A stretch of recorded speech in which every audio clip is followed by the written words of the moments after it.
అయోధ్య రామమందిరం ఘనంగా ప్రారంభించిన మోదీ మరో భారీ ఆలయాన్ని ప్రారంభించనున్నారు. అయితే అది మన దేశంలో కాదు, ముస్లిం దేశమైన యునైటెడ్ అరబ్ ఎమిరేట్స్ రాజధాని అబుదాబిలో. అక్కడ మొట్టమొదటిసారిగా ఓ హిందూ ఆలయాన్ని చాలా భారీగా నిర్మించారు.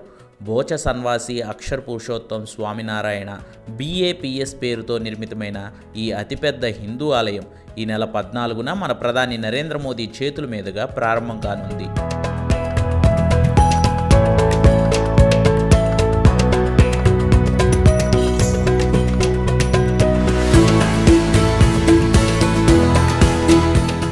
నూట 8 అడుగుల ఎత్తున నిర్మించిన ఈ భారీ మందిరం పశ్చిమ ఆసియాలోనే అతిపెద్ద ఆలయంగా చరిత్ర సృష్టించనుంది.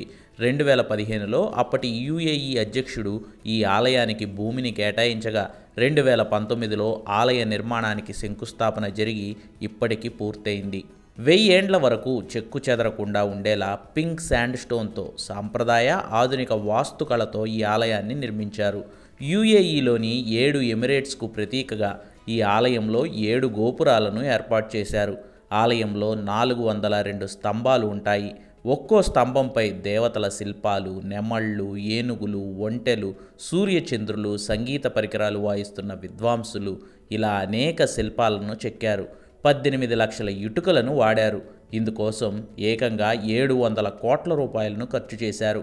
ఆలయంలో సీతారాములు, రాధాకృష్ణులు, హనుమంతుడు, శివపార్వతులు, గణపతి విగ్రహాలు నెలకొల్పనున్నారు. 27 ఎకరాల్లో నిర్మించిన ఈ ఆలయం భారతదేశం వెలుపల అతిపెద్ద హిందూ దేవాలయంగా నిలవనుంది. రాజస్థాన్, గుజరాత్ రాష్ట్రాలకు చెందిన 2000 మందికి పైగా శిల్పులు, కార్మికులు 3 ఏళ్ల పాటు శ్రమించి ఈ ఆలయాన్ని హైందవ సంస్కృతికి ప్రతీకగా నిర్మించారు. ప్రధాని మోదీ ఈ నెల 14న ఈ భారీ ఆలయాన్ని ప్రారంభించనున్నారు.